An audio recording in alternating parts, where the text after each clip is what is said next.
pouring myself a cocktail. Ooh, good on you. A canned cocktail. Well, no, just the mixer is canned. Oh, a I'm vodka doing soda? Trader Joe's Palm punch pomegranate and tequila? tequila. Indeed, that's Nice. exactly what it is. Nice. Good What are you call. drinking?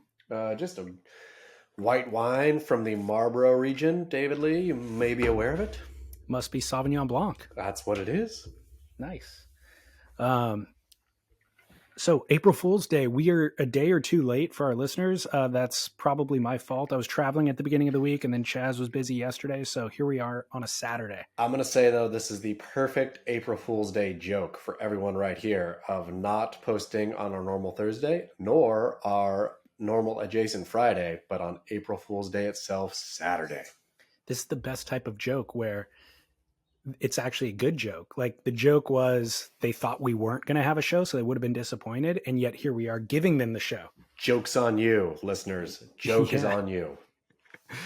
Your punishment is you got to listen to another week of us. So did you last year? I think we both didn't have the foresight to plan for an April Fool's joke to play on our wife and kids. Did you think it through this year? I did not at all. In fact, I did. A kid had to wake up and go to ballet. I should have had her a good, funny one, but I got so rage-filled at her yesterday that there was no time for April fooling today. That's the way. If you're rage fueled at her, it's the perfect time to prank her today. Just tell her ballet got canceled or something. I should have just said. I mean, she would have believed me. I mean, it would have truly been the perfect April Fool's today. Yep, it's hard. It's really hard. You really need, I need to like Google search it in advance to get ideas, because in the moment, in the morning of, I'm like, I'm not creative. Saturday morning, I'm exhausted from the week. I don't have time for this. I really blew it this year too. I doubly blew it on both. I blew all of the spring traditions. Blew April Fool's, of course, and also blew Leprechaun's Day, also known as St. Patrick's Day, where she came down in the morning and was like, the house is normal. Do you do this for Little Austin? You haven't yet. No. Get ready for this one. I did this for a couple years and then totally forgot about it. Probably 4 years, then forgot about it. Is what you do, right? Is you set a leprechaun trap. You have like gold sprinkled dust, glitter leading into the leprechaun trap. And then, it's like a cup or whatever with a stick under it. And then obviously kid goes to sleep at night. You go trip the leprechaun trap. But apparently what leprechauns do is wreck your house. So then you go turn all your furniture upside down, right? And so then the kid comes downstairs and says, oh. And so this year she came down and was just like, leprechaun didn't come. It's like, you didn't set the trap, man. Like this one is straight on you. You did not set the trap. You got to have gold in the trap for the leprechaun to come. So yeah, but fully blew it. So she still believes in leprechauns then? No, I think she doesn't believe in any of it anymore, in the Santas and all of it. But is holding on so hard because she wants the gifts and magic. And by magic, I mean gifts that go along with the belief. Because I was going to say that would have been the other perfect April Fool's joke. Be like, hey, Santa's not real. Leprechauns aren't real. You know the Easter Bunny that's coming in a week from now? Not real. Not real. Yeah. I mean, yeah, like she's already there mentally. She really holds out. Like this months ago even was the first time she's like, that Christmas present that I got that you said was from Santa, that wasn't from Santa. That was from you. Oh, you think what you want. The one the hill I die on, just like it was the hill my father died on as well. So I'm passing it down, is the Tooth Fairy. Okay. Like insisting beyond insisting. Like, I don't know nothing about Santa or leprechauns or Easter bunnies or any of it. What I do know is the Tooth Fairy is real. What's the going rate for a tooth nowadays from the Tooth Fairy? You want to know what it is? Yes. Okay. I don't know what the going rate is, but what is the smallest bill you have on you at any given time? 20. Exactly. That's what I pay per tooth is 20. Because that's the only money I ever have if I'm lucky. And if I'm running to the ATM's not cashing out fives. So it is a 20 for this house.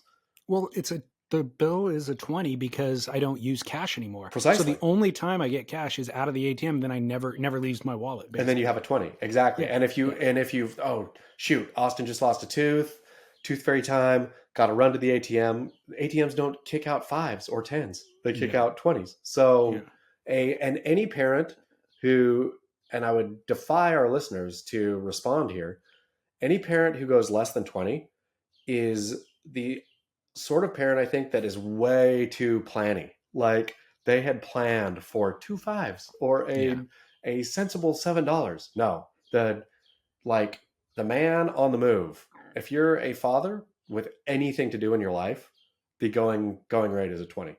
Well, you know who else benefited from this failure of planning on my behalf was everybody who needed a tip that I encountered on our last trip to Mexico. Boom. Nightmare situation, dude. Sorry. Like, Sorry about it. Yeah, I'll get you next time. No, well, unfortunately, they benefited for more often than not. But they got US 20s. They got US 20s, dude, because it's like I was like kicking myself. I'm like, next time I come down here, I'm getting $200 worth of $5 bills. I got so screwed. You did. And at the beginning, I'm like, oh, you know what? He helped us with the bags from the airport to the resort. 20. Yeah, like bags plus the van ride, all of it. He deserves a 20. But after you shell out a fourth 20 over the course of a day or two, you're like, this is not sustainable. You are the Oprah Winfrey of 20s. Totally. You get a 20. You get a 20. Making it rain like a strip club. Just here's the come thing, and collect everybody. Okay, here's the thing though. Like, and this is an important discussion, and I feel our listeners are gleaning lots of value here. 20 is the going rate.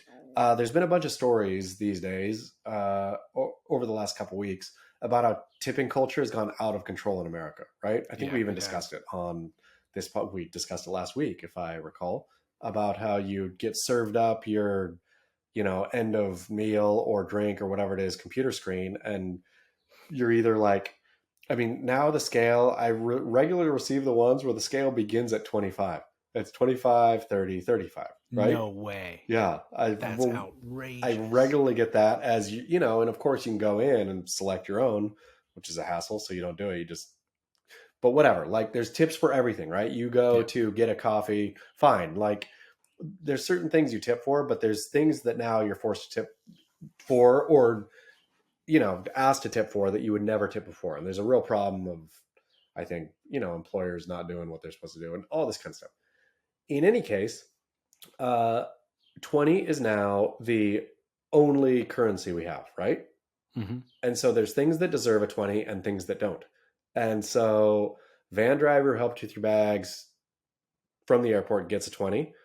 The dude who helps you from the lobby to your room, unfortunately, that's not a $20 job. And since all we exist is in 20s, you get nothing, bro. Like if you want 20s, go be the van driver. Like I feel that 20 should be standard, but then there's jobs that get 20 and jobs that don't get 20. Coffee, sorry, you don't get 20. Waiter, you get 20 plus, right? Like it's just, it'll all come out in the wash for everybody except for the bellboy and the barista. There'll be nobody willing to be a bellboy anymore or a barista. So they're going to go work the other jobs. Well, hopefully though, then the employer recognizes, oh, we need baristas and bellboys. We can't get any. We're going to up all your pay by X. Right. So we got the greatest tip ever last week into our donation jar. What? So, and it's funny, this is all connected, I believe. Listener named JJ in the Central Coast. I feel like when we talked about tipping baristas 3 or 4 years ago here on the show, and I was anti because I just get a cup of black coffee. Yeah. And I'm like, look, if I asked for something special, then sure. And I'm making the person do extra work, then that'd be one thing. I'm just getting a cup of black coffee, yet I feel shamed into giving a tip. Sure. And I feel like JJ, sometimes I get confused because I get, a lot of emails and DMs and stuff, but I'm pretty sure it was JJ chimed in and said, hey, I've worked as a barista or I am a barista and you should always tip your barista, and gave some reasons why. And he changed my mind and I now always tip, even when I'm getting black coffee. Good. And so, but JJ has become a tipper to us. Rather than setting up a $5 monthly donation, he bets on surfing in whatever that platform is that Stab promotes, Bet Online or Bet AG or something like that. So he bets on CT events. And if he wins, he kicks us 10% of the winnings. That is epic. And last event, Portugal, he won $1,000. JJ. I think it was $1,100. And so he sent us $110 JJ as our cut. JJ, love you.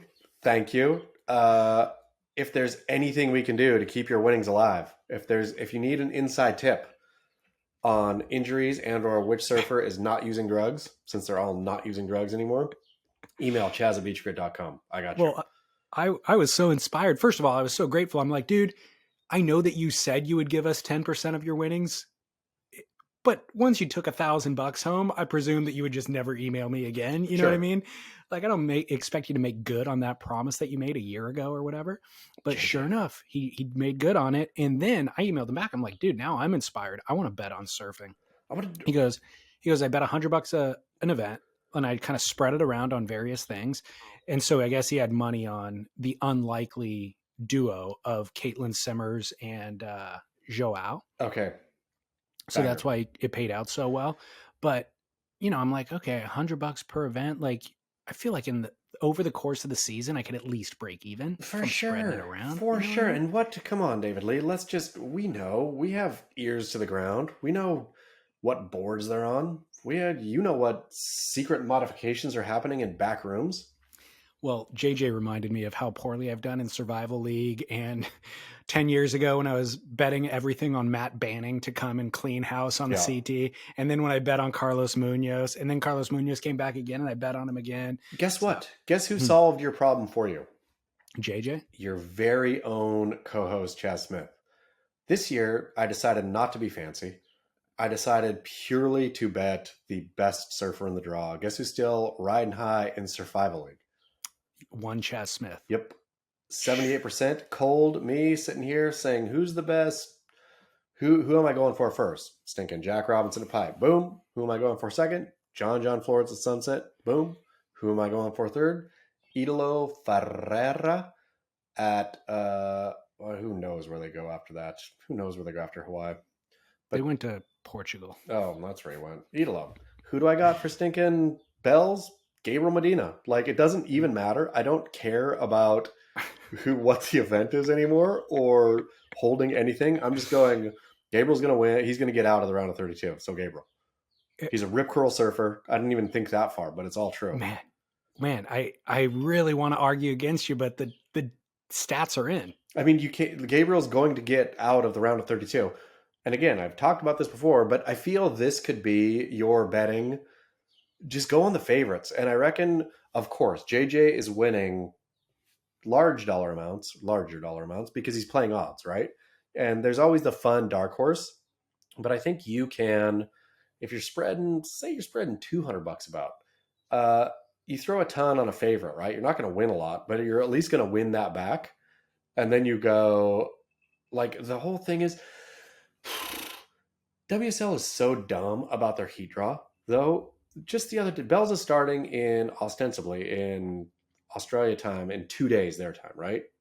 They're waking up on the 2nd. Today is the 1st here, April Fools. They're waking up the 2nd. The event starts the 4th Australian time. So 2 days. Last I checked, which was hours ago, they still didn't have the number 36 surfer slotted in Kelly Slater's heat draw. How ridiculous is that? But they know who it is, obviously. I don't know. There's apparently some 36 wild cards going to come in, and they're going to slot them in there. Are they running a trial? Maybe they're running a trials event, and that hasn't ended yet. Yeah. I don't think so. They don't run a Bells Trials event. There's no Bells Trials. Yeah, they do. What? Adam Robinson, I think, Robertson came through the trials event one year and won the whole event. Oh. They run Bells Trials. That's got to be it. And they can't run and they don't run on a Sunday either. Okay. So they're probably doing that on Monday. So they're running tomorrow. Okay. How does Bells deserve a trials? I know it's the oldest event ever. To get a local wild card. Just pick one. Pick one for pity's sake. Sorry to ruin the point though. Well, speaking of Bells, and I mean, speaking of JJ and drummer Dave from previous week, all of the best ideas come from listeners, right? only ever. So this came from a listener into our DMs a couple of days ago. You and I both replied that we were totally going to rip it off, but I wasn't going to give him credit. I was just going to take this idea as my own and pretend like I came up with it. But then you published it on Beach Grit already. Word for word from him. Because there are no better words. No. I mean, did you offer this guy a job yet, by the way? I mean, I need to. Yeah, clearly. I mean, this is an incredible piece of art. He said, man, remember the 2011 tall man versus bald man rivalry? Owen versus Kelly. Oh, I'm sorry. Owen and Kelly faced off in 3 sequential finals. Tahiti, New York, lowers, with O-Dog clipping the first and only New York event with the largest prize purse ever at the time, and Lex Luthor closing out his 30s by going 2-3 against the big fella and winning his 11th world title. What if Owen writes himself long enough to knock the one and only Bobby Slater out of bells and off tour? What a tormentor's conflict for the judges and the organization to toy with. Robert K. Slater's perennial flame snuffed by the final swing of the Scarecrow. Which story strums the heartstrings the loudest? Which for you does, David Lee? I mean, it's so, first of all, huge credit. It was so brilliant when not only well written, but well thought.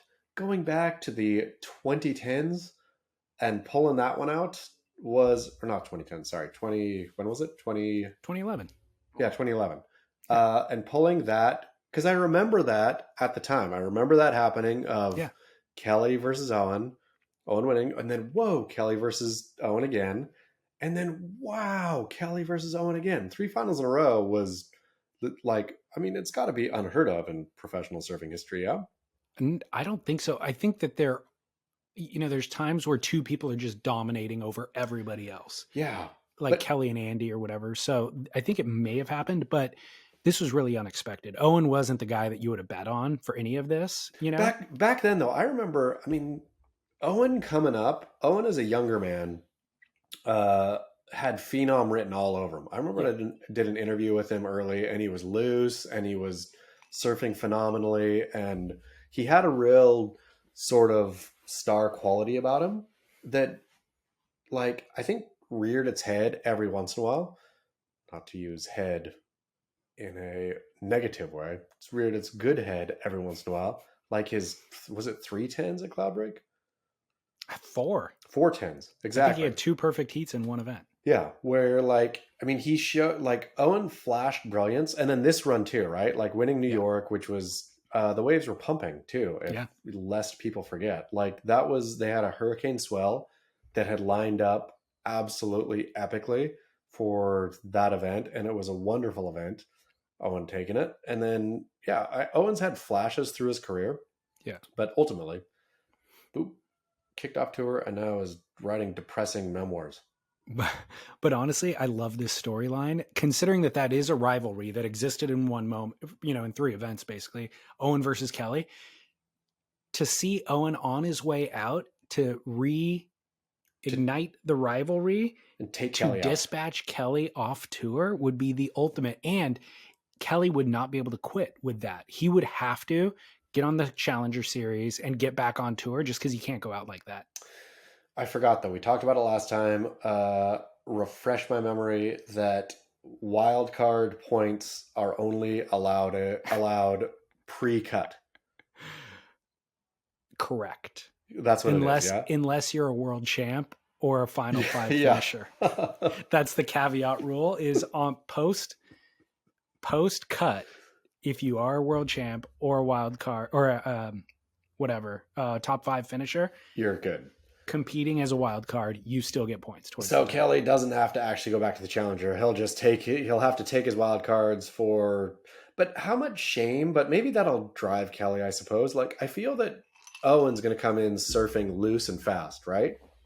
Owen's got absolutely nothing to lose. This is his, for sure. He's got nothing to lose. This is his swan song, his retirement, his go out to the crowd and doff the cap, right? Yeah. Like, he's not projecting like this is really trying to work back out to get onto the tour. This is his announced retirement. Nothing to lose. Right. He'll be as loose as a goose.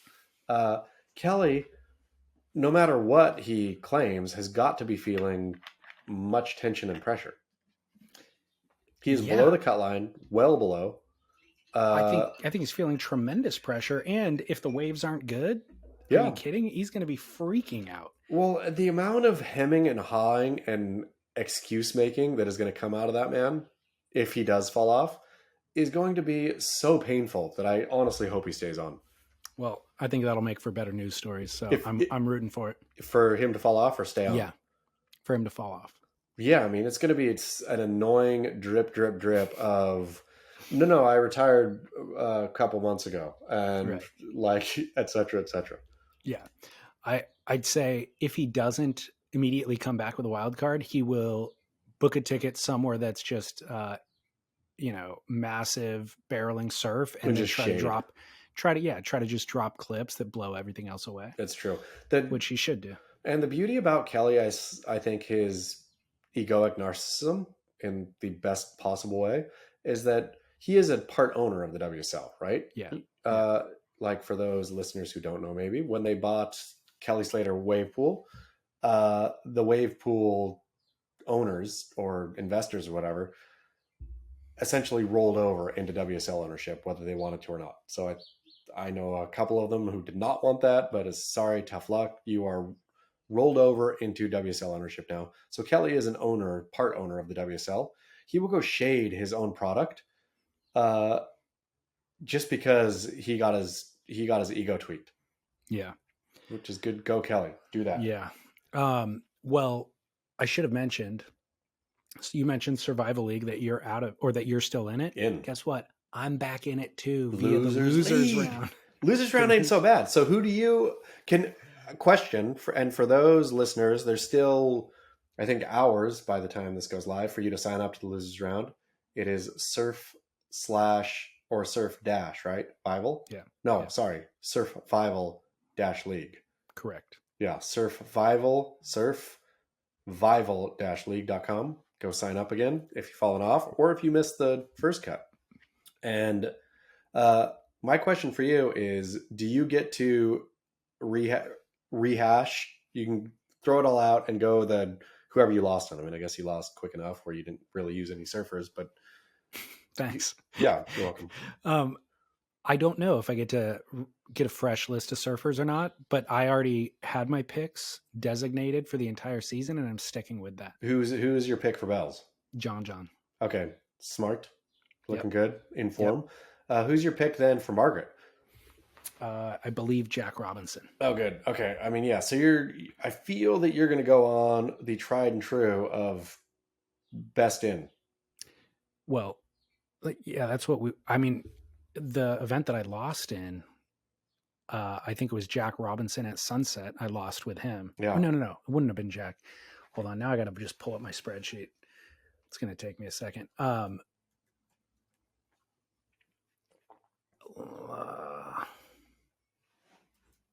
We'll just cut this dead air. Hold on. We don't need to cut it. Listeners I'm just going to keep talking. Vamp. Talk about pretty day in Southern California. First day we've had sun. Okay, this is where I went wrong. Kelly at Pipe, which is risky. Actually, that's where I went wrong with Kelly at Pipe. I mean, that's a crazy ass risky move right there to begin with.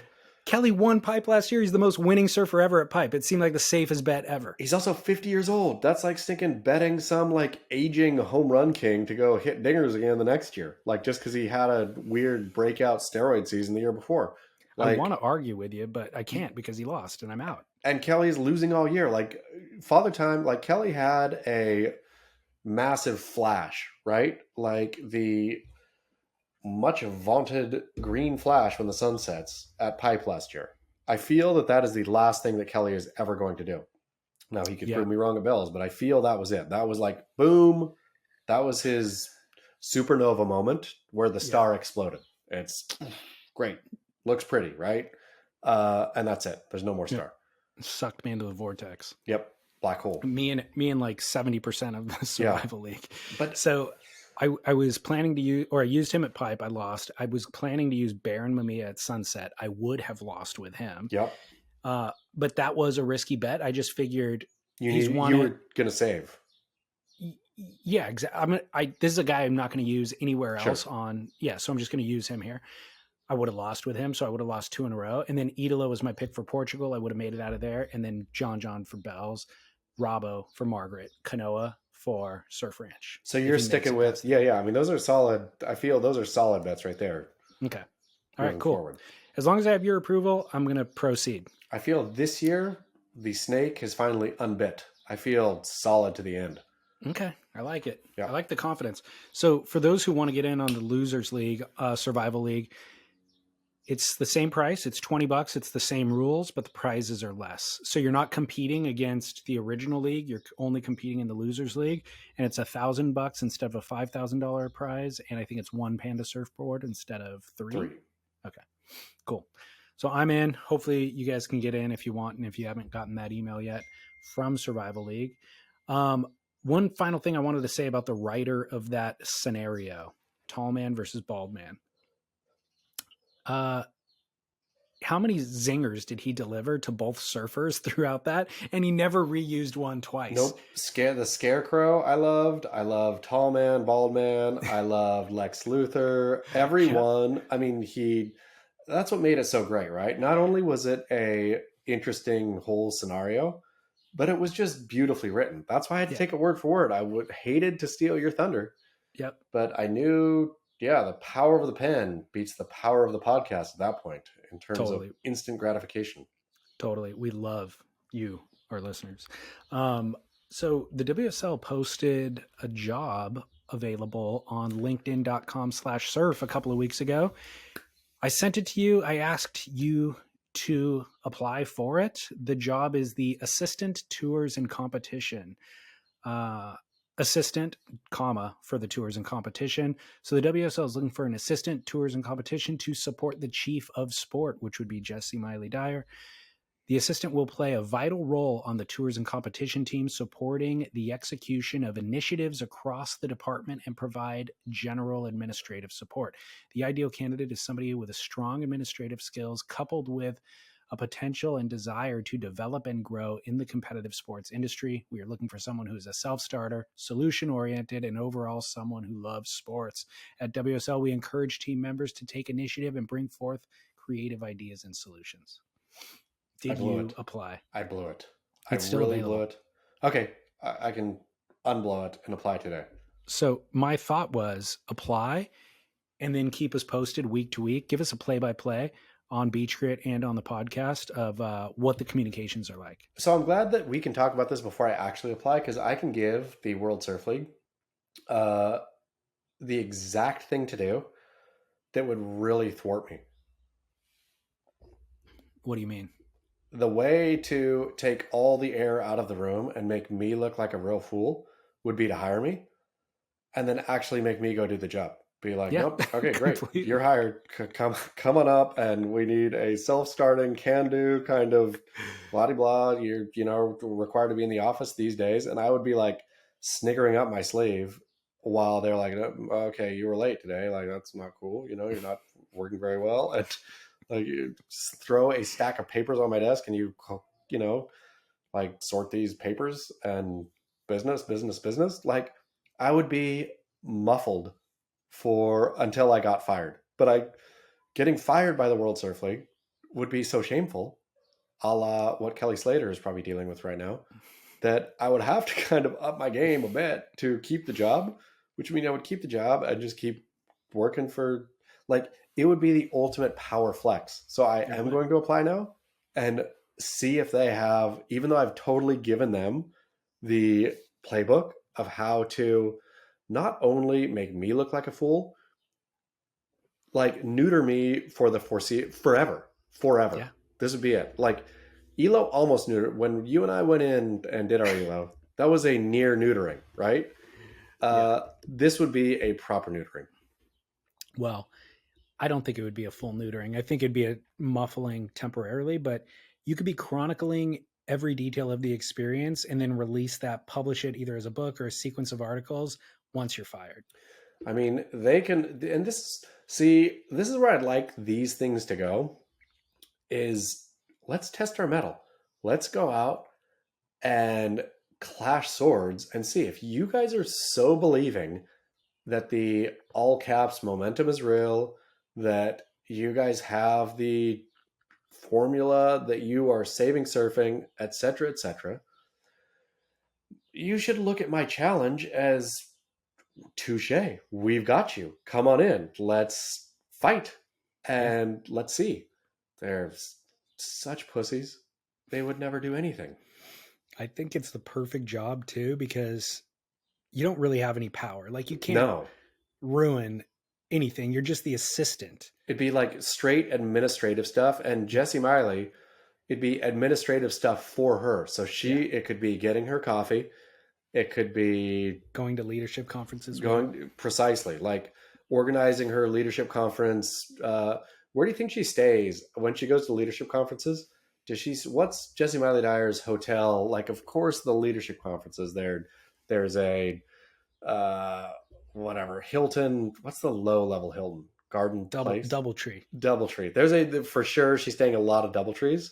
Does she have a rider? Is Jessie Miley Dyer say, yes, in my Doubletree, I expect only a bowl of only lemon Skittles.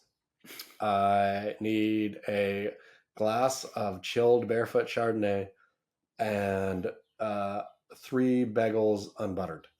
It would all be WSL sponsor related product. I need a baby ladder set up Chardonnay outside my window. The ladder, BF Goodrich tires on the vehicle as well, please. Yeah, on the Jeep. I would love to see Jessie Miley. Corona. Jessie Miley's rider. Her Jessie Miley Dyer rider. Do you want to guess what the salary is? I'm going to guess it is 55 to 65. I mean, spot on. 50 to 64. Oh, boom. Yeah. So that was really good. But imagine, nothing against those making $50,000 in these dear United States, but in Southern California, getting by on 50 grand would be no easy task. It would be pointless because you could go be a bartender 4 days a week and make more. Yeah. I mean, and again, those listening earning less than 50, God bless you. Yeah. Southern California is expensive. It's not cheap. It's not cheap. So, okay, we've covered bells. That's how much on a surf podcast. That's the extent that the WSL or that the CT events get from us at this point. I mean, that's how bad they are. Truly. Like, what is the forecast for bells? Have you looked? Who knows? No, I don't think it's good, but it's, I haven't looked. A couple of people have messaged me about it and they're like, oh no, it's going to be another crappy event, but there can always be, things happen late in the window. That's too far out right now to predict that sort of stuff. Sweet. So, by the way, I've got some feedback from last week if you'd like to hear it. Great. I said, boys, you're 100% correct when it comes to surfers and their cars. I guess I'd be considered a quote car guy as I've been going to car shows for over 20 years and I cruise a lowrider. Not once have I ever had a good surf-related conversation with a Woody owner or a VW bus guy at a car show. When they find out that I surf, boy, do they want to talk. They love the culture. They spend lots of money to represent the culture with their vehicles. They even collect wall hangers and support local surf events, but they're not going to give you any current sandbar updates. Also, by the way, I do have a Tacoma as well. And it doesn't give me a free pass when I pull up to a wave that's not local to me. But people in the lot at new spots always seem eager to share the best post-surf burrito Great spot call. with me. Yep. Keep up the work. Brandon, he attached pictures of both of those vehicles. What kind is the lowrider? What question. Make model you getting? Great question. And I did take note of that, but I wanted to ask you first. What do you envision when you hear the term lowrider? Okay, I'm going to guess this is a tough one. Brandon, he has a Tacoma. He's a surfer. But okay, that aside, if somebody just says the word lowrider, what do you think of? I mean, I'll think of like slammed El Camino or a slammed Impala. Like Impala is what I was thinking too. Yeah. Okay, so we're on the same page. Yeah. He kind of surprised me. 1949 Chevy Fleetline. Oh my goodness. So he's like legit. Yeah. legit. I mean, a 49 Chevy Fleetline is like a straight gangster slam. Yeah. Proper. Yeah. But lowrider, I don't associate with surfer either, though. You know what I mean? Like everything that he was saying, I'm like having a hard time envisioning him in a lowrider. And then when I saw the photo, I could kind of envision it. Yeah, I mean, I think lowrider culture and or car culture is a separate thing from surf culture, but I think that a surfer can be a car nut and vice versa, right? A car nut can be a surfer. Yeah. Like where, yeah, those two, uh, the Venn diagram where those things meet, I think can be really big. I think there can be a huge overlap between car nut and surfer. Well, he also made me realize that Toyota Tacoma not only is like the most common surfer owned vehicle in Southern California, I'm going to start picking burrito spots based on Toyota How many Tacomas. Tacomas are in the lot? I feel like there's overlap in that Venn diagram. Actually, now that I think about it, the lowrider might be a good indicator too. If you see a lowrider and a Tacoma in a burrito parking lot, boom, that's where you want to go. I mean, I feel the Venn diagram of lowrider, Tacoma, burrito, where those all mix, right in the middle there is that's the dude you want to be hanging out with. 100%. Yeah. Yeah. Brandon. That's who we want to be hanging out with. For sure, Brandon. We also got one from John, still in survival, on Vanderpump rules. Great. He literally signed off his email, John, still in survival. I'm like, you just rubbing it in at this point?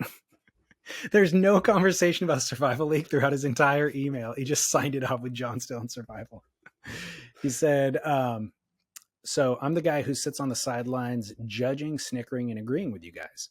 This last episode, however, has pulled me out of my beanbag. The 20 minutes or hour or hell, I don't know how long that Vanderpump rant went on for, has had me put text to email for the first time ever after listening to you guys for years. Perhaps this is what you were aiming for. Let's rile up the tribe. Let's see if anyone is truly paying attention to our inane blathering. Well, here I am. I couldn't wait to share my rant or share your rant with my wife, who is fully invested in that show. She says, sounds like those guys actually watch with their wives. So let's be honest. You guys are way too passionate for non-watchers. Also, I'm a huge baseball geek, having played high school and college and some minor league ball. Kolohe Andino needs what we call a slump buster. I'm thinking he needs to head to Vietnam and help children building firewire surfboards. Anything to break him out of the slump. Thank you if you've made it this far. I tend to rant. My wife just yelled at the TV, "Shut up, Sheena." Sounds like I just missed something important. Keep up the work, John, still in survival. John, thank you so much. And I feel like we are only ever honest on this show, right? I've never seen 1 second of Vanderpump Rules. What I am, though, I suppose at this point is like when culture hits some kind of momentum, like that Vanderpump thing, I honestly had to see that for like 7 or 8 or 10 days before I said, wait, what is this? But once that happens, once critical mass reaches, then I feel I have to address it, at least understand it ish, and then share those understandings with the listeners so they don't have to actually ever watch the show. That's the whole point. Right? Noble. I feel that's what it is. It's feel like, okay, I'm going to do the heavy lifting here, man. I don't want to do this. I don't want to dig into stinking Sandoval and the Scandoval and any of it. I don't care. But this has been blasted at me so much that I need, as a service for our listeners, to understand it and to share. It's noble. I went a step further and watched 2 episodes this week. How was it? It's exactly what you'd think it would be. You know what I mean? Like it's. Did you catch zesty ones? Like, was the Scandoval happening in real time? Well, so as we discussed last week, Scandoval is happening right now. Yeah. In current times, but this was what's airing right now was filmed last year, but apparently the 2 people having the affair were having it last year. Sure. So it's happening behind the scenes. That's what I'm saying, in real time, though. Like in actual real time, not in our time. Yes. So apparently they were sleeping together in the episodes that I watched. Yes. But that will not be revealed until next season, of course. But were you looking for clues? Yeah. So that's exactly right. So that makes it a lot more interesting viewing, you know? And it was interesting. I mean, the reality is it's like eating Taco Bell, basically. It's like, I feel awful afterwards. This is in no way enriching. This has zero nutritional content for me. But if it's the end of the day, if it's the end of the week, you don't want to think. You don't want to turn on the news and be depressed. You don't want to watch some intellectual debate that you're going to engage your mind in. You just kind of want mindless chatter, and that's kind of what it is. Or that's entirely what it is. Was Lauren thrilled that you were turning on Vanderpump Rules? That I was watching it with her? Yeah. Yeah. So she watches. No, the funny thing is she's only started watching because of the scandal. Okay. Yeah. She got sucked in as a viewer because of the news stories. I mean, that's what I'm saying. And again, for our listeners, like, this is the service provided. Like, this thing is happening, right? This thing is happening to a lot of their significant others too. I feel like, I don't know why the scandal was so enticing, but for whatever reason it was. And so it's our duty as a surf podcast to dissect why and how. Well, I've got a suggestion. I emailed it back to John, still in survival as well. For Kolohe and Dino's slump bust, if they are filming Make or Break season 3 right now, he's below the cut line. He probably doesn't really have a lot of cameras pointing at him. He needs to go have an affair with somebody else's wife. I mean, cameras are looking. It's Scandival season. This will get him in the limelight. He might ruin a marriage or two, but this is a last-ditch effort to have a second phase of a career. Jack Robinson's wife would be the best bet there. Boom. Yep. Because Jack is going for a world title. Yep. Jack's distracted. Totally distracts Jack. Yep. Exactly. Get him out of that world title. Cameras on Kolohe. And whether or not he makes the cut or whatever, he now has celebrity. Yep. And he can do whatever he wants. He can leverage that celebrity. I'll tell you exactly how Kolohe can leverage that celebrity too, is you front a cover band. Imagine you would go see Kolohe's cover band. I'd go see it. We'd all go see it. Kolohe singing like the best of the Cars.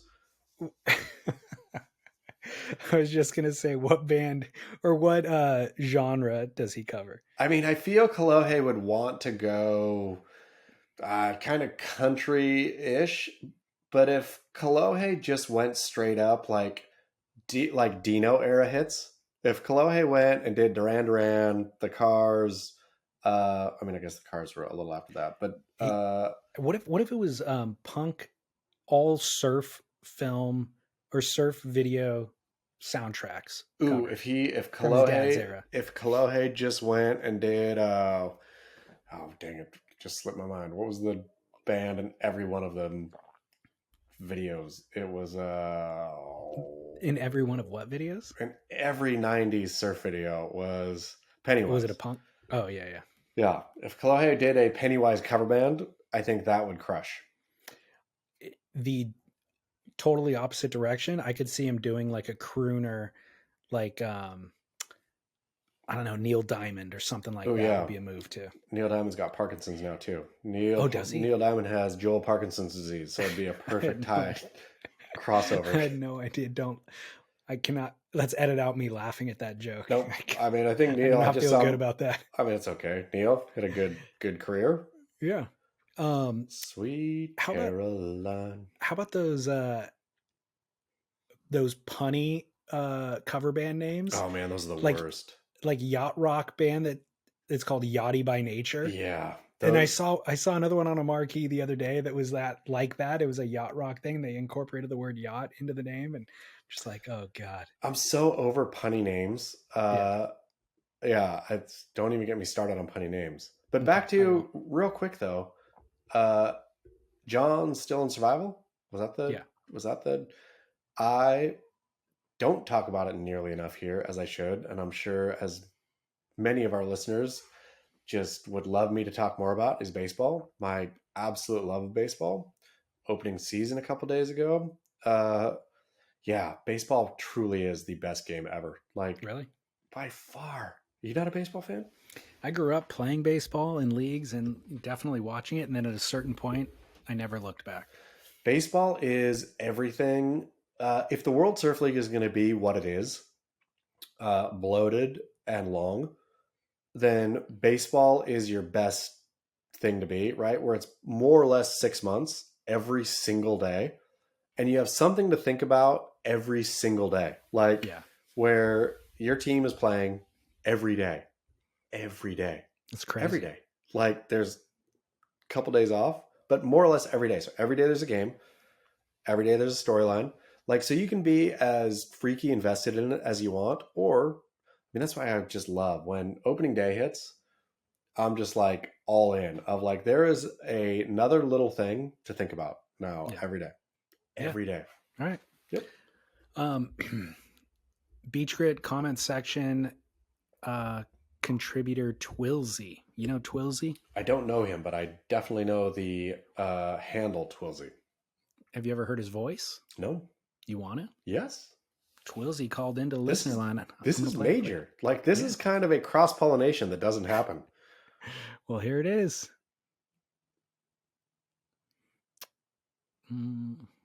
Should play in a second.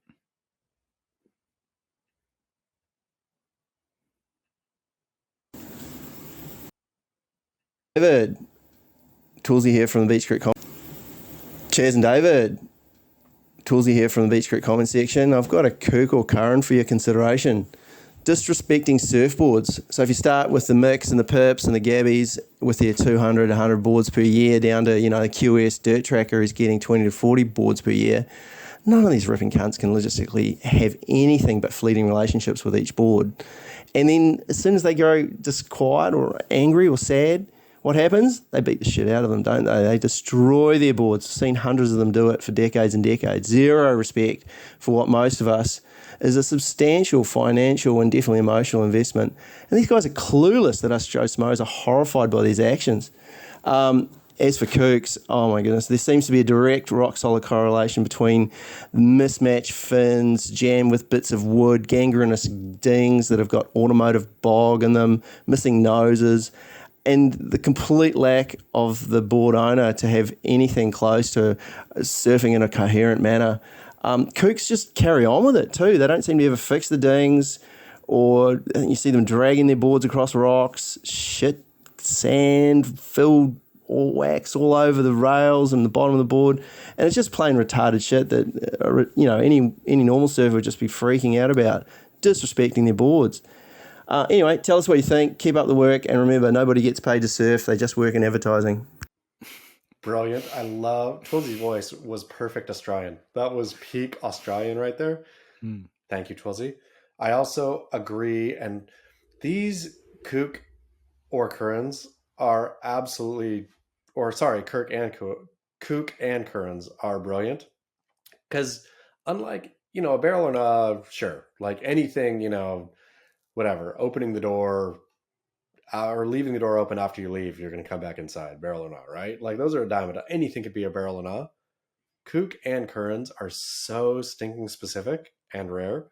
The defined one feels like stumbling on a pearl, right? Like that's been sitting right in front of you the whole time. Completely. And this is exactly true, but I will go one more on Twilsies and say the surfer who slaps his board or beats his board in the lineup is either a kook or a curran, right? Like, I mean, curran's never done that, but look at Idolo stomping on a board, et cetera, et cetera. Yeah. I have never seen a decent enough surfer beat their board in the lineup. Yeah. I've seen all kind of guys going straight and then wiping out and like turning their board over and looking at it like something was wrong and giving it a punch.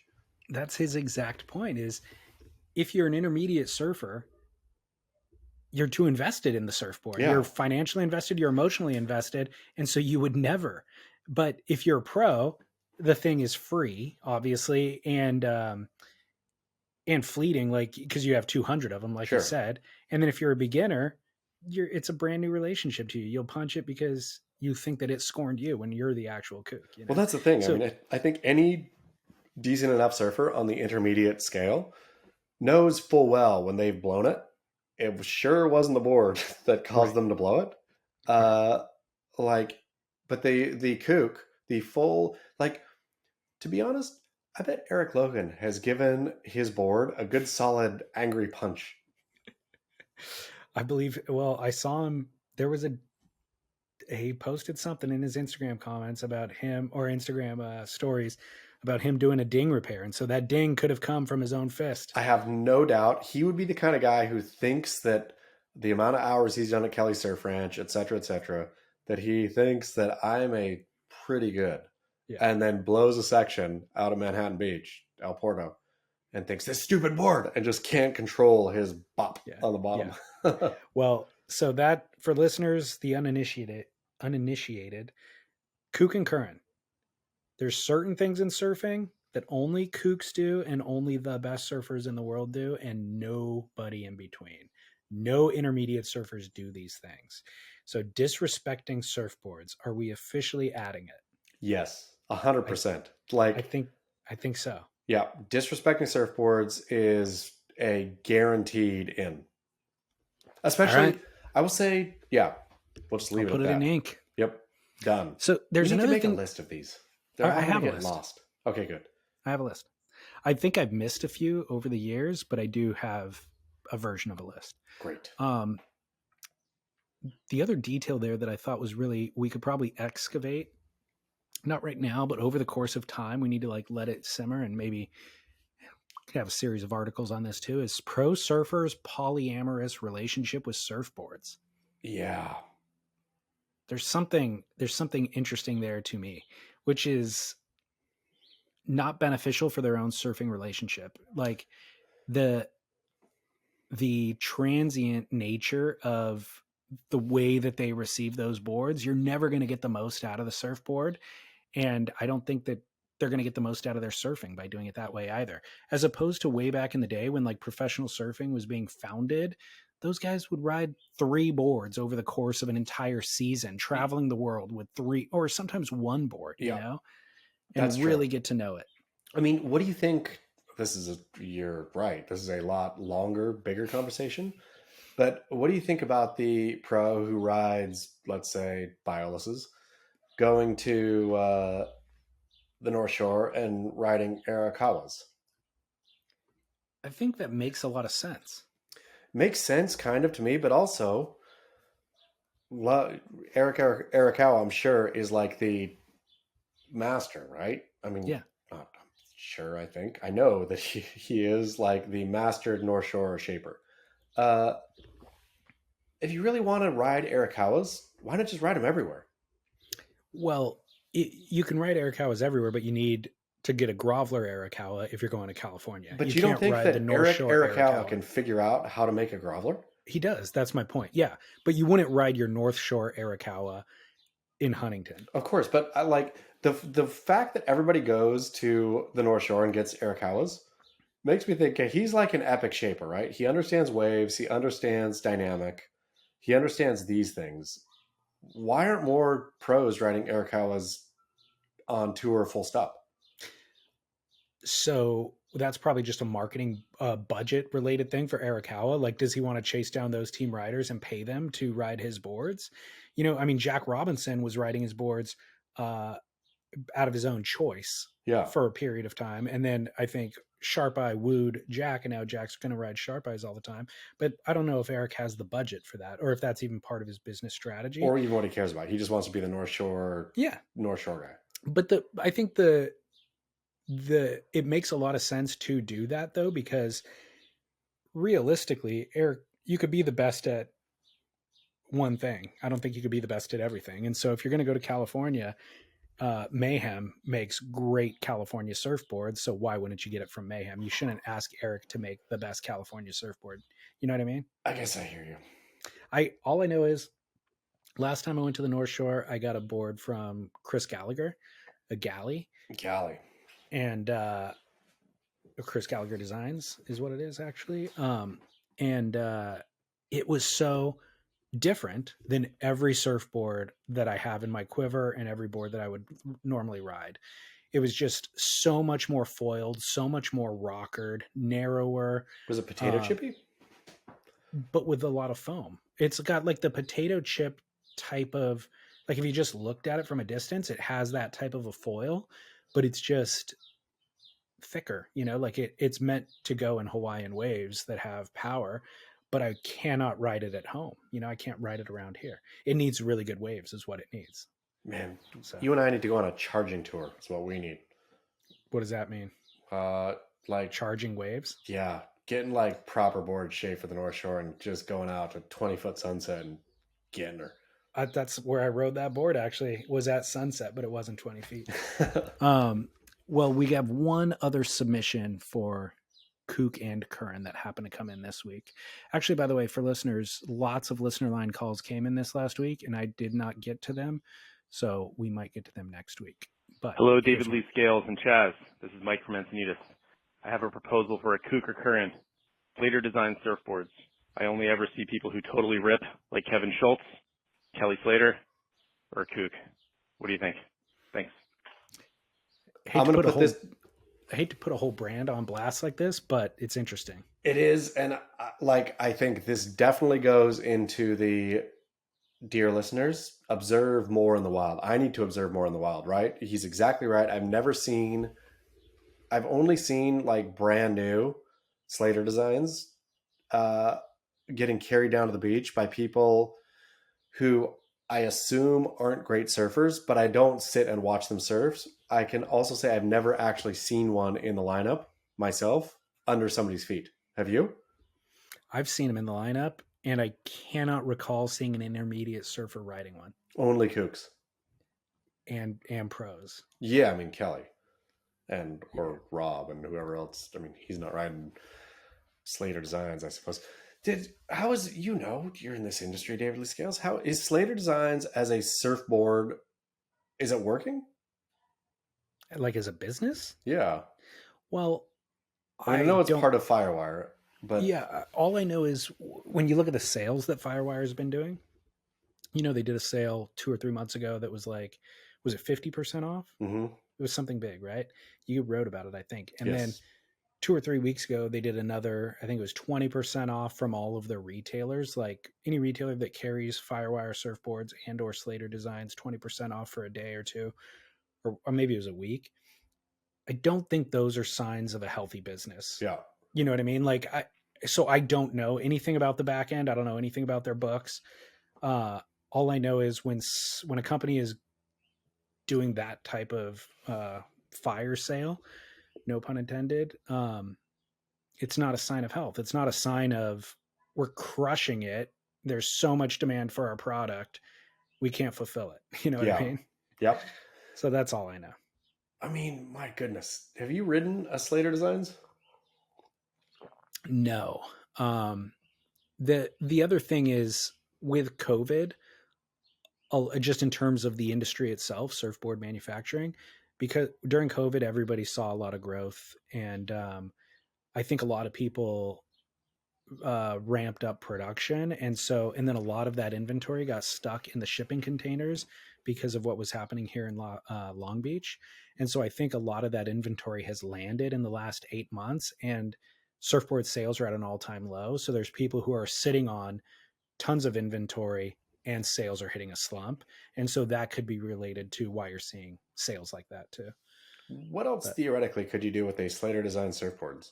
I mean, somebody needs to come up with like building mini houses or something with Slater Designs. Yeah, I don't know. But everybody who's listening, keep your eyes out in the water. See if you see any intermediate surfers riding them. Question for you, Chaz Smith. Kanye West has come out of hiding and posted on Instagram for the first time in a long time. All of his other posts had been deleted, so he has one post on Instagram that gets shared with his millions and millions of followers. And the one post happened to be about a surfer, happened to be an image of 21 Jump Street movie poster with Jonah Hill front and center. And Kanye said, "Watching Jonah Hill in 21 Jump Street made me like Jewish people again." No one should ever take their anger out against take anger against one or two individuals and transform that into hatred towards millions of innocent people. No Christian can be labeled anti-Semite knowing Jesus is Jew. Thank you, Jonah Hill. I love you. Thank you, Jonah Hill. Surf icon single-handedly grabs somebody back from the brink of an anti-Semitic life. Brilliant. So, and Jonah, by the way, I saw a news story yesterday. Jonah Hill is having a baby. Yeah, is he? Yeah. Congrats to Jonah. I know. Lauren just shouted at me from the sofa. She's like, Jonah Hill, he is so skinny and he's having a baby. And I'm like, what are you talking about? And sure enough, I think it was on Page 6 Instagram account or something. Phenomenal Jonah Hill. He's going to love every second of it. We'll get Jonah Hill on the show here, Jonah. I feel, sooner than later. I agree.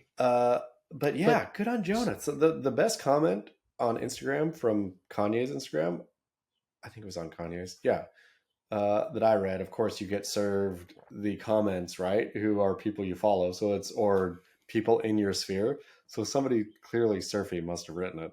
Was, it's a real bummer that Jonah didn't make 21 Jump Street in 1939.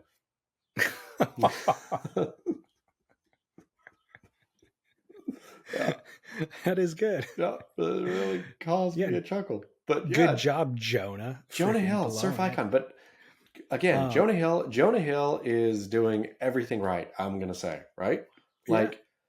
And by everything right, I mean deleting his Instagram, getting off socials, realized, I feel, that this surf life and this surf journey is a private life and a quiet journey. And you don't put it on blast, right? It is you shush up about it. And of course, Jonah is majorly famous. How do you shush up about it entirely when there's people taking pictures of you surfing? But you can do your part in deleting your own socials, which is what Jonah did. And I have huge respect for Jonah Hill. I feel Jonah Hill, initially, it was all kind of funny, right? Now I think Jonah Hill is not the surfer we deserve. We deserve much worse. He is the patron saint that we somehow got. Well, let me ask you this then. Is it a good or bad thing to have Kanye West hyping you? I think it's a great thing. I mean, let's be honest. I feel like if Kanye, I don't want to be aligned with Kanye in any way. And if he is, I don't know, whenever you do watch something like Vanderpump Rules, you realize there is the villain and then there's the hype person for the villain. And you're like, God, if that hype it stains you. You know what I mean? Like that hype person is going to be stained with that brush and vice versa. I don't want any association whatsoever. I get it. But in this day and age, David Lee Scales, in this day and age we live in, where not condoning anything clearly and hopefully obviously that Kanye ever tweeted or said regarding Jewish people and his hatred of them, can't we not allow for a little mental illness or mental illness combined with bad ideas and or missteps? Kanye went off on a weirdo tear, right? That's uncool. That is unchill, Kanye. That was not a good idea. But if you decide to come on back and be like, oh, I'm sorry. In that post, what I read in the subtext was Kanye felt burned and or hurt by his managers or people in his life who happen to be Jewish, right?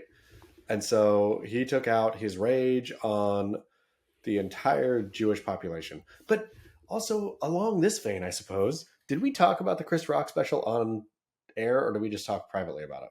On air. Okay, so I watched it last night.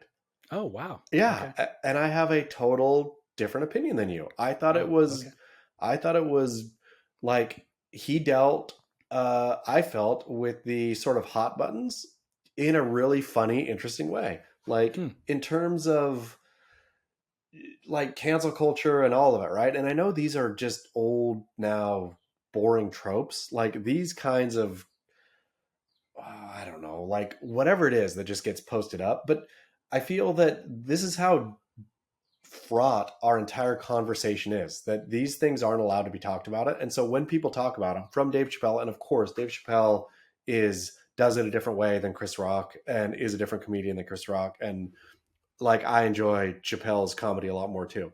But I thought Chris Rock's, again, in line with this Kanye thing of, it's just all so crazy now. We used to be able to say stuff and then get away with it and or not, and then apologize and then move on, right? Everything now just being so, you said this, you're finished forever, is wacky to me.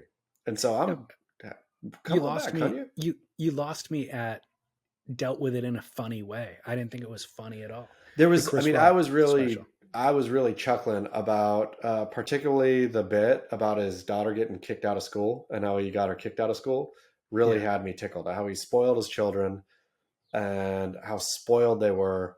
And then she went and drinking on a school, whatever. And then he went and kicked her out. Just like that kind of life thing I thought was really funny. There was a couple things like that I thought were not only funny, but kind of poignant. I thought that story was the only interesting part about the special, but I didn't think it was necessarily funny. But I did think it was interesting because it was like most stand-up comedy, just pulled from his real life, like this is what's going on with me. And he told the story, and I like that. But everything else I thought was preachy and not funny. I mean, I suppose even because I had, we talked about it, and like the white people stealing government from their own people. I mean, even that got me. I thought this is properly funny. Of really? Like, who do they think they're getting it from? It's not us. Like, they are stealing their government from themselves, which I thought, that's pretty funny. Yeah, that's pretty funny, Chris Rock. I think it's just a misunderstanding of the whole situation itself. Like, because white people aren't one person. You know what I mean? Like, there's multiple conflicting groups here. Politically, ideologically different groups here. No, they're not all just one person. To paint them as one person is just a total misunderstanding. If you actually understand the situation, then there could be funny jokes in there. Sure. If you misunderstand the entire premise and then base a joke on a misunderstanding, it misses, I mean, I completely hear you and understand, like, of course. And we should really get into Trump's indictment on this show too. Instead of, in lieu of doing that, let's go to commercial to try to get paid, and then we'll come back with Barrel or Not. Back from commercial. Thanks, LinkedIn. Smith. Yeah, thank you. Yeah, I'm going to get a job thanks to you, LinkedIn. Yeah, I think LinkedIn expires at the end of March, so we're one day late to collect on that. I missed my job. At any rate, Barrel or Nah from a listener, socks with sandals. This is a real Australian thing, or was a real Australian thing. I think it's a clear no in every way of both practicality of you're out in the dirt and you're basically just walking around in your socks, right? They're going to get filthy no matter what. I don't even know what the point is. Why are you wearing sandals if you're in socks? Right. All of it is so absurd. The function of that, of socks with sandals, is so wrong that I think it almost backs into a barrel, where it's such an absurd thing to do that have at it.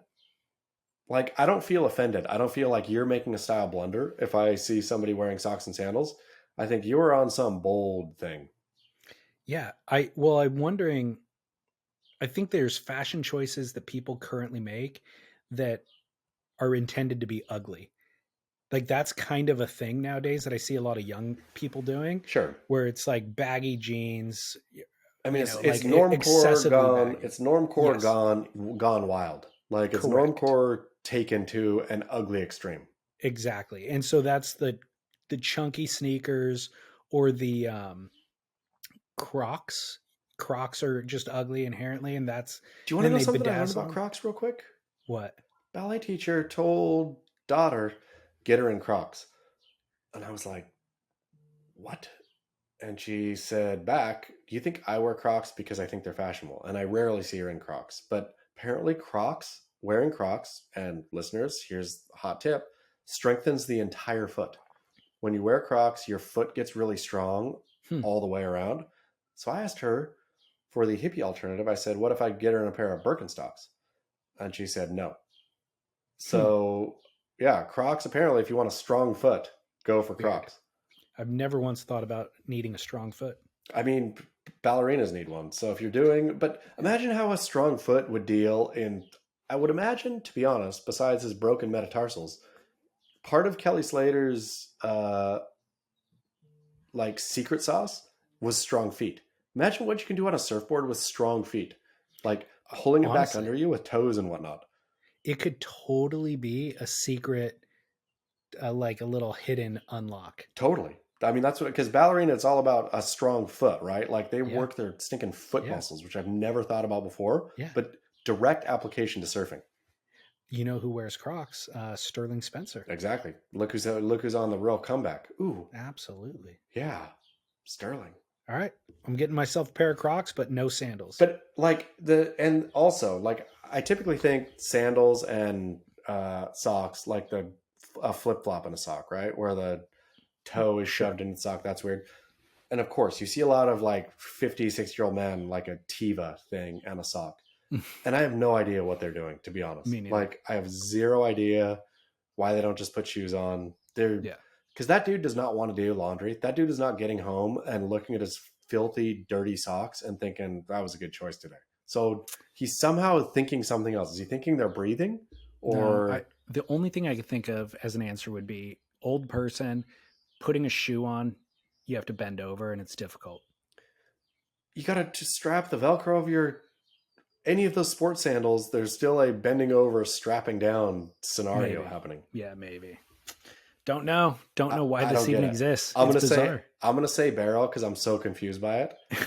The whole point of a sandal is to not have to wear socks. Sure, that's the entire point. And if it's too cold to wear a sandal, but like it's honestly like, except maybe here's the crossover. How great! I just got one from Volcom. To be honest, I haven't worn it yet because it's obviously too freezing.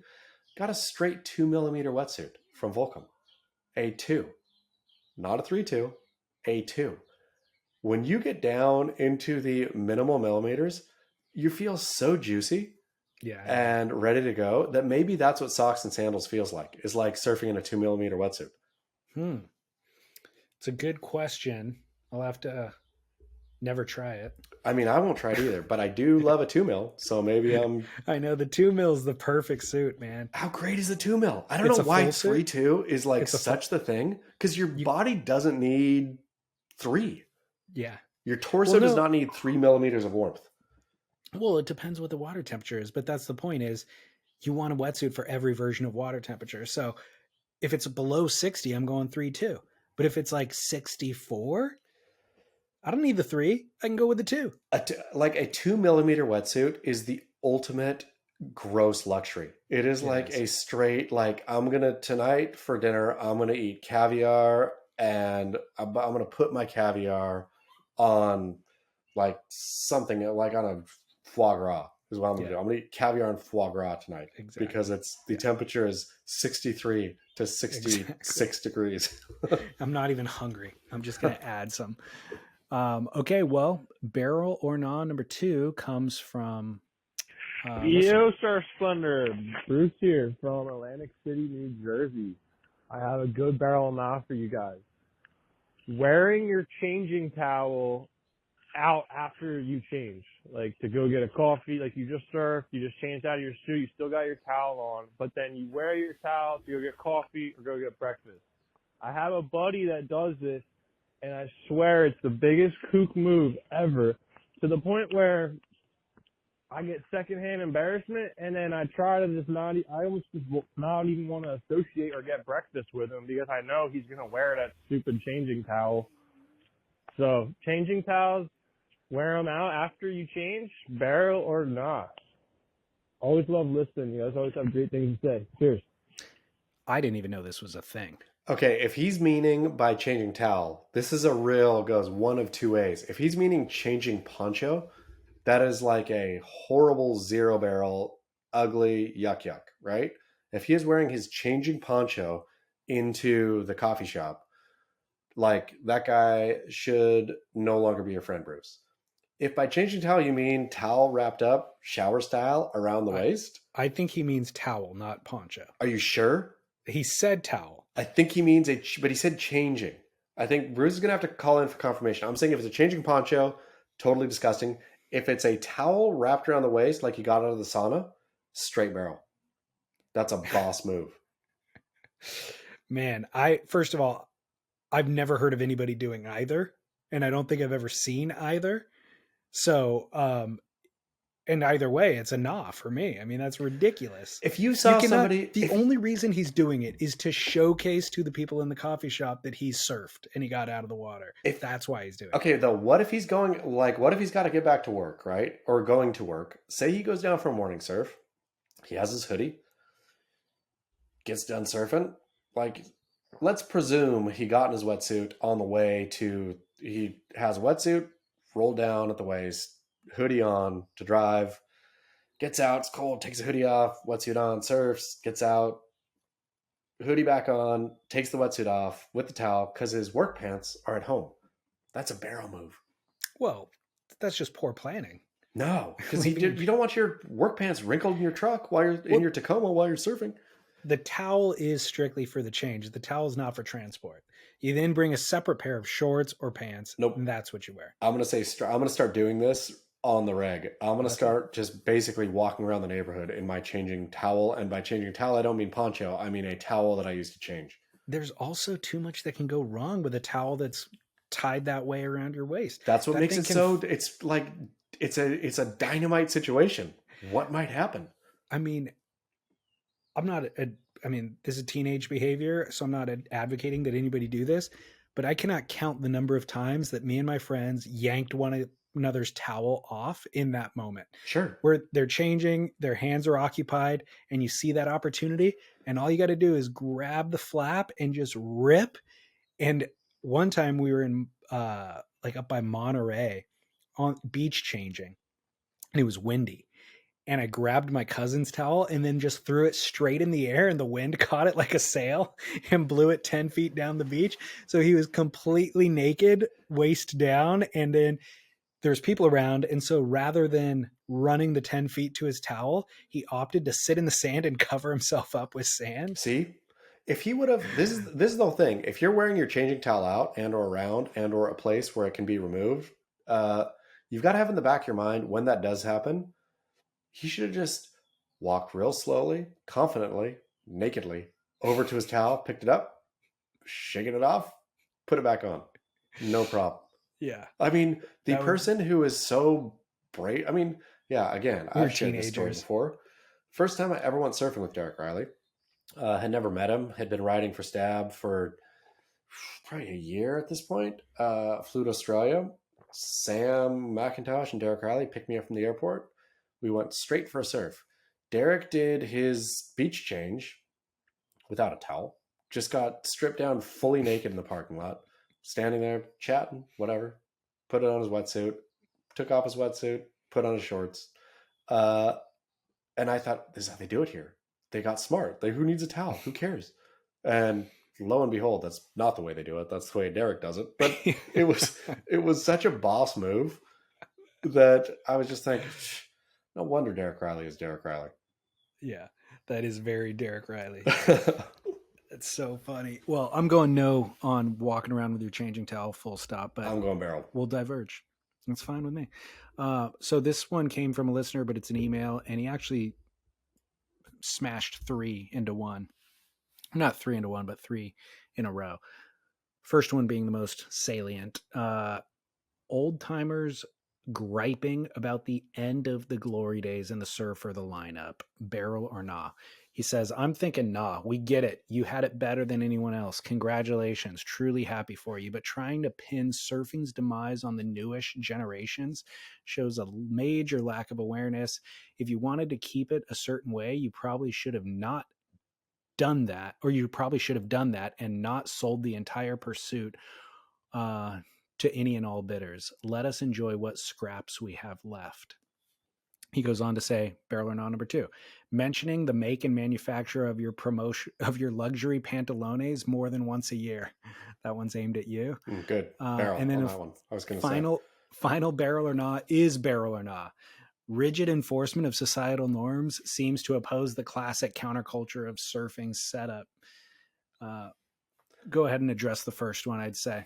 So barrel, real quick, we can just get them out of the way. Barrel on barrel or not is a barrel.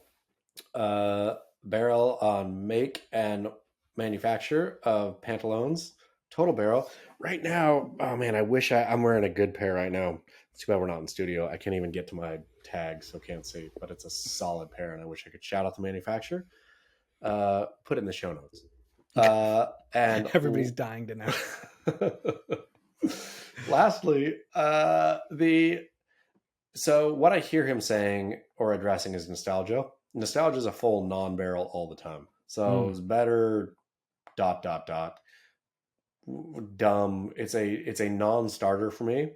At the very like, oh man, we used to go down to blank and surf blank with 2 people. Yeah. Your nostalgia, whether that's true or not, whether it was better or not, what all of that, I don't care. Like, yeah, I live in the now. I live what we have these days. This is the best because this is what we have. So that's it for me. There is 0 barrel on back in the day. We blank. I'm going to agree with you. And I default into doing it, I think, more often than I would like to. But the truth is, I don't think it was as good as I think it was. No, of course not. Whatever the thing was, it might have been a pizza at a particular place. It might have been the waves like he's talking about. It's only good with the sheen of hindsight, sure. And there's so much of it is sentiment. Like there was something about the way you were feeling that day that made you think like you were just in a great mood and you experienced it well. And you can maintain that mood today. The way that you're not going to be in that mood today is if you're constantly looking in the rearview mirror, feeling like it was always better. Yep. No, recreate the moment in light of today's circumstance and just create a brand new, fresh version of it.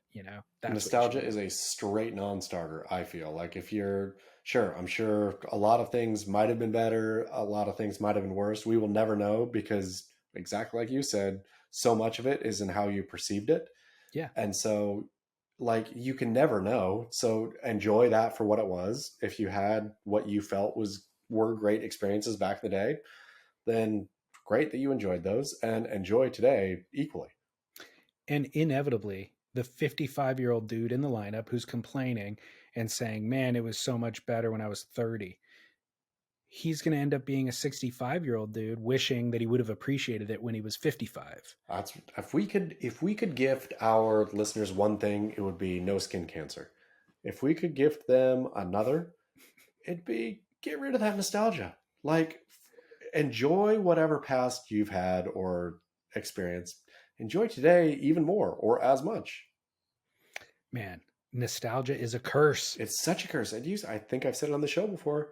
It used to be categorized as a mental illness until recently. Right. Yeah. You're right. You have mentioned that before. Yep. That is very interesting. I mean, the truth is there is this kind of like morsel of nostalgia that has a warm feeling attached to it. But That's then great. everything beyond that becomes a deficit. Yeah, I mean it's you're fixating on something that you neither can change nor go back and experience. And so like that's I think the mental illness aspect, right? Is you're fixating on something that had happened instead of living in and fully realizing whatever. That's why today is the present. Daily scales. Today is a present. Wow. Pure poetry. Yep. Boom. Incredible. Yep. Well, we'll end on that note. Thanks to Twilsey. Thanks to John still in survival. Thanks to everybody's contributions today. Looking forward to more next week. Like I said, I got a bunch of listener line calls and I just did not have the time to kind of go through them. So I'll spend some time next week and do that. But yeah. And then of course, beachgrit.com where you can get everything Beach Grit related, surfsplendorpodcast.com where you can get this show and our entire archive of over 200 episodes for entirely free. But also much more shows, right? You get thinking, how many shows are there all in now between all of the various shows? Are there 800 shows? Yeah, I think 800 actually. There's 8 shows and well over 1,000 episodes all told, you know. So you and I have 200 here. Scott and I have 300, I think. Surf Splendor has 450. And then, everything else. So, over 1,000 episodes. If you're new to this, you do a deep dive in the archive, you'll be lost for years. You're perfect. Yeah. All right, Chaz. Anything else you got to talk about or say, promote? All right, cool. All good. All right, man. Thanks. Until next week. Bon voyage.